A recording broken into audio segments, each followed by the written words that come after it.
Hi friends, ಎಲ್ಲರೂ ಹೇಗಿದ್ದೀರಾ? ಅಸಾಧ್ಯ ಎನ್ನುವ ಪರಿಕಲ್ಪನೆಯನ್ನು ಮನಸ್ಸಿನಿಂದ ದೂರ ಮಾಡೋದೇ ಗೆಲ್ಲೋಕೆ ಮೊದಲನೇ ಹೆಜ್ಜೆ.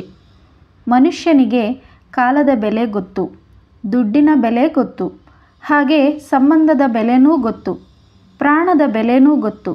ಇಷ್ಟು ತಿಳಿದಿರೋ ಮನುಷ್ಯನಿಗೆ ಇನ್ನೊಬ್ಬ ಮನುಷ್ಯನನ್ನು ಅರ್ಥ ಮಾಡ್ಕೊಳ್ಳೋದು ತಿಳಿದಿಲ್ಲ. ಕಾಲ ಯಾವುದನ್ನೂ ಸರಿಪಡಿಸಲ್ಲ. ನಾವೇ ಕಾಲದ ಜೊತೆಗೆ ಎಲ್ಲ ಸರಿಪಡಿಸುತ್ತಾ ಮುಂದೆ ಹೋಗಬೇಕು. ನಿನ್ನ ಬೇಡ ಎಂದ ಸಂಬಂಧಗಳ ಮುಂದೆ ದಯನೀಯವಾಗಿ ನಿಲ್ಲಬೇಡ. ನಿನ್ನ ಬೆಲೆ ತಿಳಿಯದ ಮನುಷ್ಯರಿಗಾಗಿ ಯಾವಾಗಲೂ ಚಿಂತಿಸಬೇಡ. ನಿನ್ನ ವ್ಯಕ್ತಿತ್ವವನ್ನು ಎಂದಿಗೂ ಬಿಟ್ಕೊಡಬೇಡ.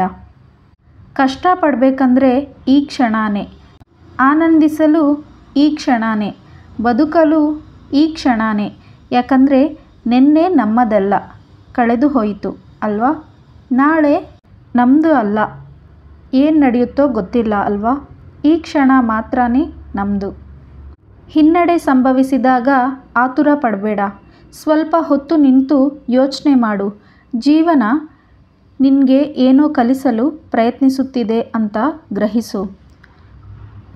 ಕಷ್ಟಪಡುವವರಿಗೆ ಚಿಕ್ಕ ಚಿಕ್ಕದಾಗಿ ಕಷ್ಟಗಳು ದೂರ ಆಗ್ತಾ ಇರುತ್ತವೆ. ಅದಕ್ಕೆ ಕಷ್ಟಪಡಿ, ಕಷ್ಟಗಳನ್ನು ದೂರ ಮಾಡ್ಕೊಳ್ಳಿ. ನಾನು ಮೂರ್ಖ ಅಂತ ತಿಳಿದವನು ಜ್ಞಾನಿ, ನಾನೇ ಜ್ಞಾನಿ ಅಂದ್ಕೊಳ್ಳುವವನು ಮೂರ್ಖ. ಮನಸ್ಸನ್ನು ಆರೋಗ್ಯಕರವಾದ ಯೋಚನೆಗಳಿಂದ ತುಂಬಿ, ಅವೇ ಜೀವನವನ್ನು ಸುಖಮಯ ಮಾಡುತ್ತವೆ. ಉತ್ತಮವಾಗಿ ನಾವು ಜೀವನ ಮಾಡಬೇಕು ಅಂದ್ಕೊಂಡ್ರೆ ಅದಕ್ಕೆ ತಕ್ಕ ಪ್ರಯತ್ನನೂ ಮಾಡಬೇಕಲ್ವಾ? ಪ್ರಯತ್ನ ಮಾಡಿ. ಭಯ ಪಡ್ತಾ ಕೂತ್ಕೊಂಡ್ರೆ ಬೆಳೆಯಲು ಸಾಧ್ಯವಿಲ್ಲ. ಸರಿನೋ ತಪ್ಪೋ ಒಂದು ಹೆಜ್ಜೆ ಮುಂದೆ ಹಾಕಿ ನೋಡಿ. ಗೆಲುವು ಆದರೆ ನಿನ್ನ ಮುಂದೆ ನಡೆಸುತ್ತೆ. ಸೋತರೆ ನಂತರ ಏನು ಮಾಡಬೇಕು ಕಲಿಸುತ್ತದೆ. ಬದುಕೋದೇ ಬೇರೆ, ಜೀವನ ಮಾಡೋದೇ ಬೇರೆ. ಬದುಕೋದ್ರಲ್ಲಿ ಪ್ರಾಣ ಮಾತ್ರನೇ ಇರುತ್ತೆ, ಅದೇ ಜೀವನ ಮಾಡೋದ್ರಲ್ಲಿ ತೃಪ್ತಿಯ ಭಾವನೆ ಇರುತ್ತೆ. ಈ ವಿಡಿಯೋ ನಿಮಗೆ ಇಷ್ಟ ಆದರೆ ವಿಡಿಯೋನ ಲೈಕ್ ಮಾಡಿ, ಶೇರ್ ಮಾಡಿ, ನಮ್ಮ ಚಾನಲ್ನ ಸಬ್ಸ್ಕ್ರೈಬ್ ಮಾಡ್ಕೊಳ್ಳಿ. Thank you for watching.